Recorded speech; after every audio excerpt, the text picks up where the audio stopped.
En 2157, l'humanité a développé la grande théorie de l'éducation et a éradiqué les guerres, la faim et le terrorisme. La nature sur Terre s'est rétablie, la médecine a progressé au point de guérir toutes les maladies et les voyages spatiaux sont devenus une routine. Max, lui, voyage à travers l'univers dans son propre vaisseau spatial tout en évitant les appels de sa famille qui veut qu'il retourne à l'université. Soudain, un astéroïde percute son vaisseau et cause des dégâts graves, forçant Max à préparer un atterrissage d'urgence. Malheureusement, le vaisseau devient incontrôlable et s'écrase sur la planète la plus proche.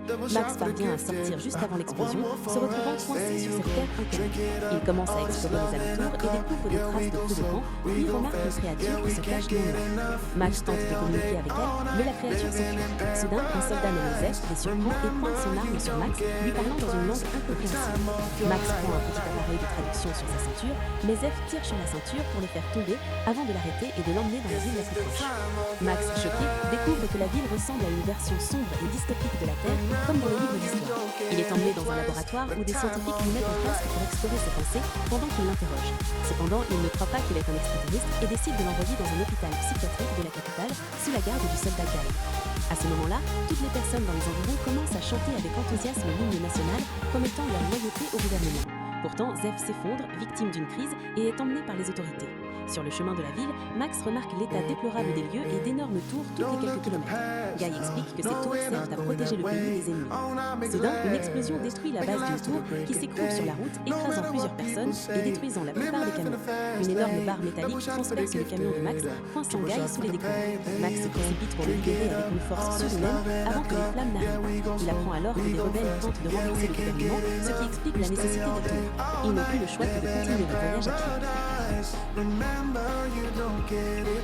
Dès leur arrivée dans la capitale, le chef du département de recherche spéciale, Strider, apprend leur présence et ordonne à son employé Funk d'amener Max dans son bureau. Pendant ce temps, Max est gardé dans une installation dangereuse où les scientifiques le plongent dans un réservoir d'eau pour continuer à explorer son esprit. Cependant, Funk interrompt les expériences et utilise le badge de Strider pour emmener Max contre la volonté des scientifiques. Pendant ce temps, dans le bâtiment gouvernemental, le procureur d'État unique demande à son employé de surveiller toute information concernant Max. Puis, remarquant l'heure, unique se cache dans sa salle de bain pour essuyer une prise en privé. Pendant ce temps, Frank emmène Max dans sa voiture et se retrouve bloqué par la route, devant trouver un nouvel itinéraire.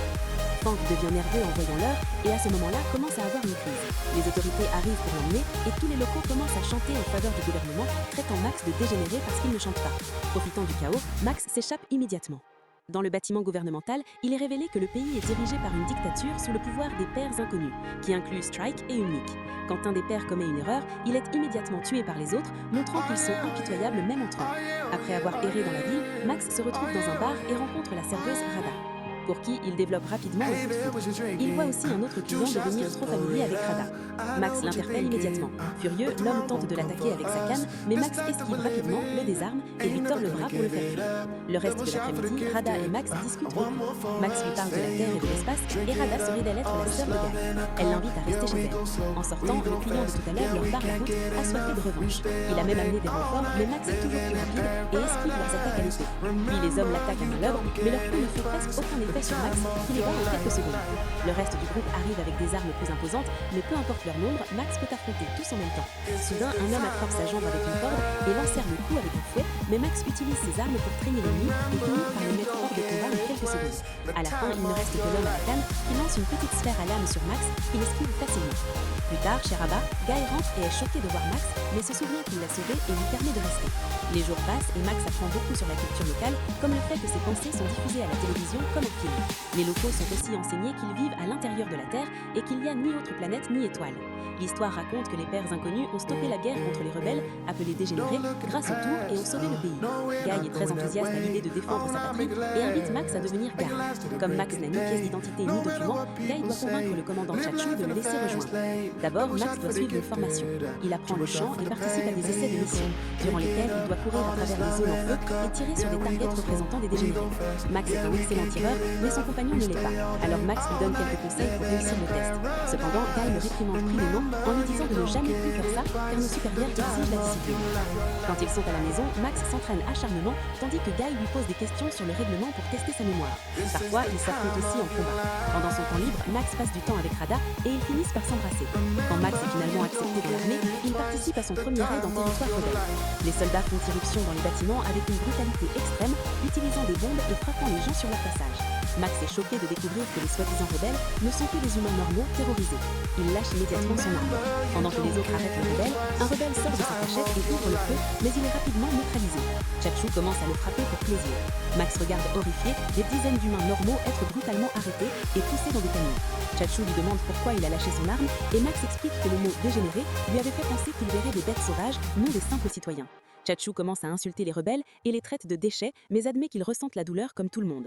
Max répond qu'il ne ressent pas de douleur.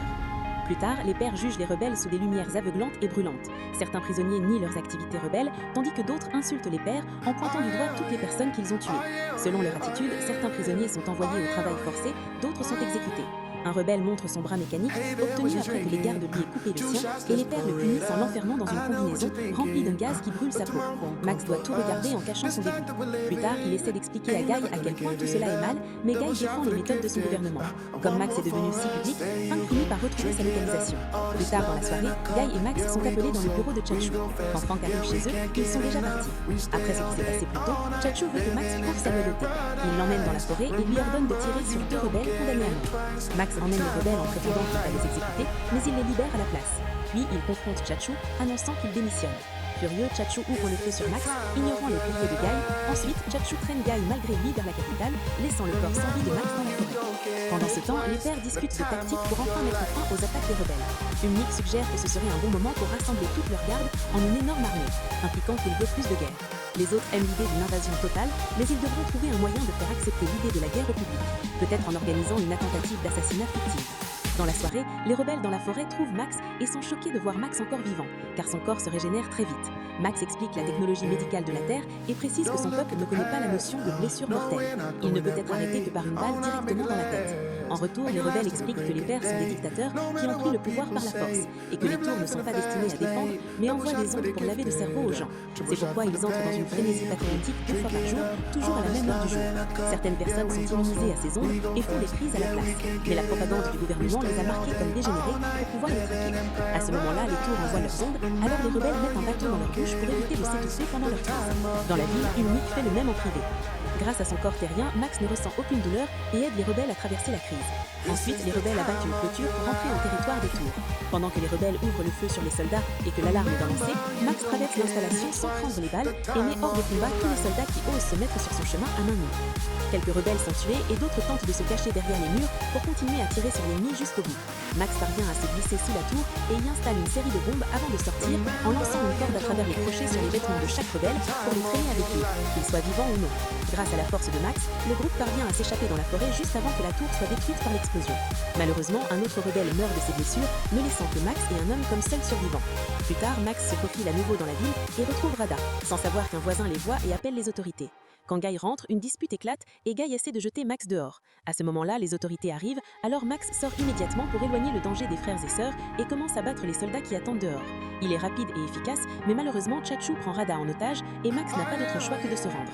Ensuite, Max est jeté en prison avec un groupe de prisonniers, y compris Zeph et l'homme au bras mécanique. Pendant ce temps, Strike rend visite à Unique, qui le fait asseoir sur une chaise si étroite qu'elle est conçue pour rendre les invités incommodes, comme une torture subtile. Comme Unique est responsable du programme de rééducation, Strike veut qu'il libère Max pour pouvoir l'étudier, et ils discutent d'un accord. Cependant, après le départ de Strike, Unique voit le profil de Max et apprend qu'il ne fait pas de crime. Voulant ce pouvoir pour lui-même, Unique ordonne à son employé d'enlever Max et de faire croire qu'il a mystérieusement disparu et d'envoyer un message à Strike disant que Max est malheureusement mort au combat. Le matin, les prisonniers sont envoyés dans la forêt pour nettoyer, ce qui signifie qu'ils doivent ramasser chaque arme.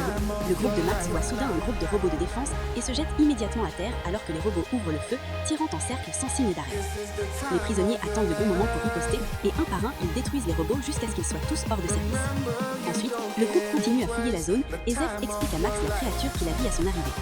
Il dit que ce sont des humains mutés dangereux et qu'il faut les tuer à vue, sinon ce sont eux qui tueront premier. Après errer un moment, Zeph tombe soudain dans un trou caché, alors Max saute pour l'aider. Il découvre une série de tunnels souterrains et commence à marcher jusqu'à trouver une ancienne installation abandonnée. Après avoir remarqué une bête rôdant dans les ombres, ils allument l'électricité et trouvent du vieux matériel. Pendant qu'ils sont distraits à regarder dans des lentilles qui leur montrent le désert, la bête profite pour s'échapper et Max dit à Zeph de ne pas tirer. Alors que le duo est horrifié de voir des os humains par terre, la bête adommage le matériel pour couper l'électricité avant d'attaquer. La bête parvient à attraper Zeph dans une prise très forte, prête à le mordre, mais Max est assez fort pour la combattre à main nue. Après beaucoup d'efforts, il met la bête hors combat, sauvant Zeph juste à temps. Plus tard, alors que Zeph dort, Max enlève les cordes et laisse la bête s'échapper. Zeph le réprimande pour cela, mais Max explique que ces êtres ne sont pas des animaux. Le lendemain matin, Max et Zeph retrouvent l'homme au bras mécanique et continuent à explorer la zone. Parmi les arbres, ils trouvent un petit réservoir rouge coincé dans des lianes et quand ils essaient de s'en approcher, ils sont attaqués par un réservoir noir qui se déplace librement. Le groupe court se cacher derrière les arbres et essaie d'ouvrir le feu mais leurs tirs n'ont pas d'effet sur les réservoirs. Heureusement, Max a une idée. Il tire sur le réservoir rouge pour le provoquer et quand il essaie de riposter, il finit par abattre le réservoir noir à la place. Max se faufile en dessous et apparaît derrière pour grimper à l'intérieur, coupant les fils pour l'arrêter. Après avoir partagé un repas avec les autres, Max annonce qu'il s'échappe. Il y a des mesures de sécurité aux frontières pour empêcher les prisonniers de s'enfuir, mais Max monte dans le réservoir et le conduit vers le sud, alors que des mines cachées explosent à mesure ce qui la contrevent sans que cela ne cause des dégâts. Quand Umnik apprend que Max s'est échappé, il fait une crise de rage dans son bureau. Finalement, Max trouve quelques soldats qui gardent la route et est dégoûté de voir des rebelles exécutés à proximité. Il essaie de se cacher dans le réservoir, mais les règles stipulent que chaque véhicule doit être fouillé. Max sourit quand il voit que le soldat qui saute sur le réservoir est Guy et l'attire immédiatement à l'intérieur avant de foncer en avant, détruisant la porte et ignorant les autres soldats qui tirent car ils ne peuvent pas endommager le réservoir. Alors qu'il traverse des terres inconnues, Guy est furieux car il pourrait être exécuté pour cela et essaie de s'échapper, mais Max le retient dans le réservoir et lui promet une vie bien meilleure.